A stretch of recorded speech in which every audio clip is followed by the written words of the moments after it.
bodies were actually symbolism for this very process of astral projection is from the Necronomicon, because it speaks of it so blatantly. But Necronomicon isn't the only book out there that speaks about nine gates, nine different worlds, nine realities, and sometimes it's referred to as the nine angles. So it's not the only book out there that speaks of these astral projection dimensions that we can get to, but our physical body will of course be sitting there waiting for us. And then once again, this book that was written even 1300 years ago, even it mentions the very same method, the very same black flame. Listen to this. The black flame is kindled at the gates of the abyss, swing wide open, revealing the dreaded demon watcher who comes forth to work his will upon creation. Beware, foolish mortals, for it is my double which now comes back and appears before ye. Well, listen to that. It's double. So there's more of that double, my counterpart, my demon, whatever. Behold, saith Azathoth, I am the God of yesterday, tomorrow, and today and tomorrow, the guardian of time and eternity. And it just, once again, you'll see the same names: Tiamat, Azathoth, same names. And even in the Necronomicon, even talks about vampires, calling them Akakuru, but giving them other names. There's many names. Now, this book is called The Oath of the Circle. Here's another quote on the great work. Know well that the great work is the essence of initiation. The great work is becoming and the communion and knowledge of the Luciferian angel, the holy guardian angel. Seek the light which brings liberation, knowledge, self-love, and ultimately power. By the antinomian path can you go forth to become in the image of your gods and goddesses. They are made great within you. Let this guide you through your basic steps of initiation, to begin your lifelong journey on the left-hand path, to make great that which lies deep within your subconscious. Be prepared to open the gates of hell, and through the darkness shall the fire of Azazel bring forth to the flesh of Cain unto the light. Being your initiation within phosphorus, by the rite of phosphorus, found in the introduction booklet, you may in turn prepare a personal dedication as follows for your journey and pact with the devil and the powers of darkness. So it's like, it's like right there. It's in the open. They definitely talk about, it's right there in the open. Pact with the devil, the flesh of Cain into light. Listen to this. Here's a book called The Rite of the Werewolf. Night is in the in-between point which later unveils the light. Therefore, being a barrier and initiation aspect of the self and such conceptual matter. The numerical 666 described by Aleister Clowley is the number of the beast, which is inherent in the sun and in the zodiac. The sun is also associated with the adversarial triad, being Shaitan, Set, Typhon, Apophis, Apep, and Beast, Bes, a god of transformation. The devil, as an initiatory force, is considered masculine, thus is represented by the phallus, or source of creative life. In the tarot, the devil is attributed to Capricornus, and in the Hebrew letter Ayin, being an eye. So once again, you've got this multiple names of the same guy. You've got an association with the sun. They either call the devil the sun or the black sun, specifically.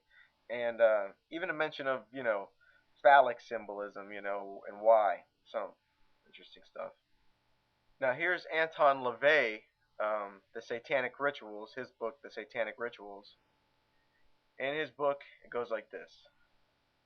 The rites of the Illuminati became the basis of the curriculum of the later Ordo Templi Orientis, founded in 1902 by Karl Kellner and Adolf Wilbrandt. A similar curriculum with strong Rosicrucian overtones was the English Order of the Golden Dawn in 1-7. The teachings of the Illuminati hold that all is material, that all religions are of human invention, that God is man and that man is God and the world is his kingdom. So it's actually well known. It's just you didn't quite understand exactly how they view themselves as God and why. It's not just because they have a power trip, but they've actually got a slightly different angle, and there's an association with them trying to always be God. Is actually well known. See, in here in this book, Luciferian sorcery, you got the Jed.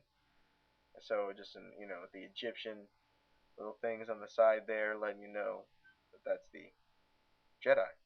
It's a reference to the Jedi. Here's a book called The Vampire Gate. When entered, the astral plane when entered will provide an exciting and challenging initiatory experience. You must be willing to trust your instincts and above all, know yourself. Astral beings may experience the past, like recordings in specific areas, pass through walls, and can enter dark places just as a spirit. This, of course, depends on the initiatory level of the vampire magician. Much of this type of practice will indeed take time and focus to achieve.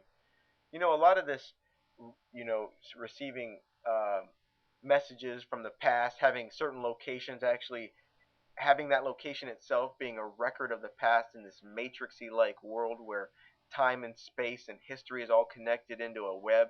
This is very common among satanic writings, that they write of this web, the akasha it's called, but it's a web of energy that binds all things. It's very common.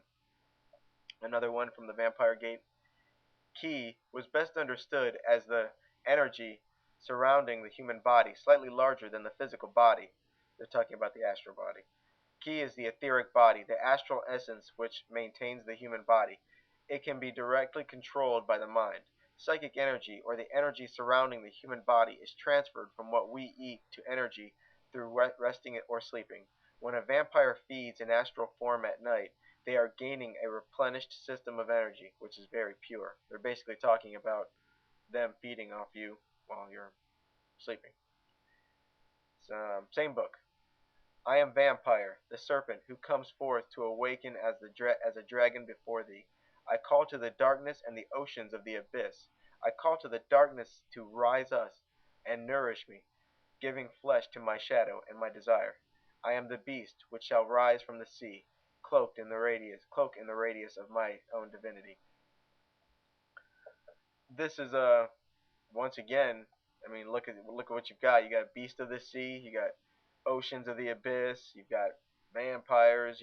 That's body transformation mixed in with water symbolism. So repeatedly you got this whole abyss thing. So I guess you can see now where I'm getting some of that from. And now we're on to predictive programming.